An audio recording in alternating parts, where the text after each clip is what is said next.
I played high school baseball in Gastonia, Holland High School. I never played Little League or anything like that. I always played in the backyard with my brothers. I had 4 brothers, and but the neighborhood I grew up in was full of boys, so we didn't have to worry about putting together a team. And we played wherever we could find some place to play. We didn't have access to a field or anything back then. Well, we're talking back in the early 60s, and we had to play in our backyard or play out in the pasture or wherever we could play.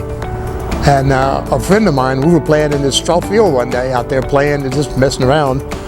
And there's one gentleman that had the house built up on the hill there. He used to walk his lab around through these old wagon roads. And one afternoon we were out there playing, and we look up and there's a guy standing there with his dog. And we were wondering, who is that? You know, and it was the guy that owned the property that we were on. So we played and played and played. All of a sudden we look up, the guy was gone. So what happened? We thought we had seen a ghost or something, you know. So that next afternoon, this guy had a bulldozer down there grading it off so we'd have a place to play. My senior year, we were playing, we had a very good year my senior year, so we were on the field practicing for a playoff game, and I see this guy standing up on the hillside there. And after we finished practicing, my coach come to me and said, "Hey, that guy want to talk to you up there." So I went up there, and a guy named Lyle Edwards, he was the post commander, and he came up and said, well, he called me Elmore. So, Elmore, I understand that you're one of the better players on the baseball team. I said, well, I don't know about all of that, you know. He said, well, we want you to play American Legion baseball. Okay. I said, okay. I mean, I never hesitated because I wanted to keep playing. So, I started playing, and I became the very first African American to play American Legion baseball in the state of North Carolina. And I got off and running to a good start. And I tell people a lot that I can understand what Jackie Robinson went through, and playing in some of these small towns. I don't feel that they were ready for me to be there, but I hear it and I don't hear, you know, the negative things.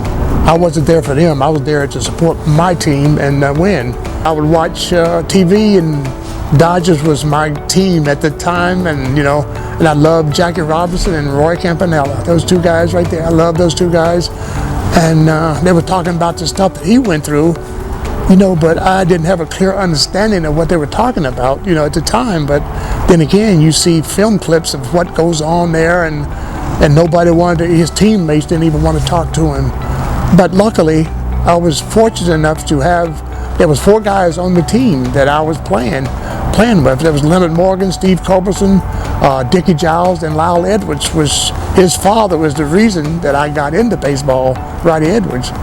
They would always give me rides home after the game, and they would tell me, man, I hate this stuff, for you to go through all this, and but I tell them, I said, there's nothing I haven't heard before.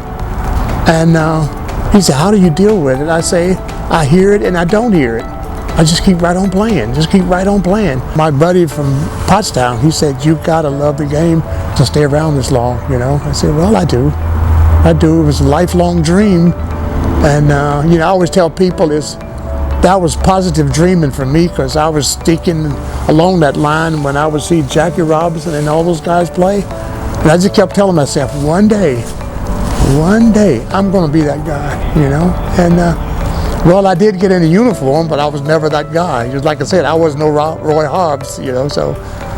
But it was fun, and it's still fun. That's why I still do this right here. I do it. I want to see some of these kids do the same thing, And they have a better opportunity now than I did, because when I came along, there was only 16 major league clubs.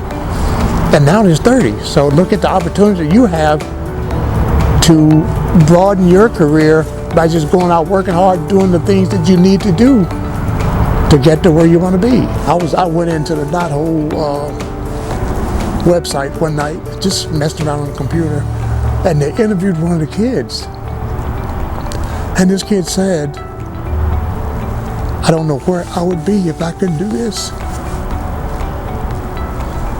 that put a feather in our hat, you know, because I don't know if you know much about Charlotte, but Charlotte is one of the most dangerous cities right now in the South.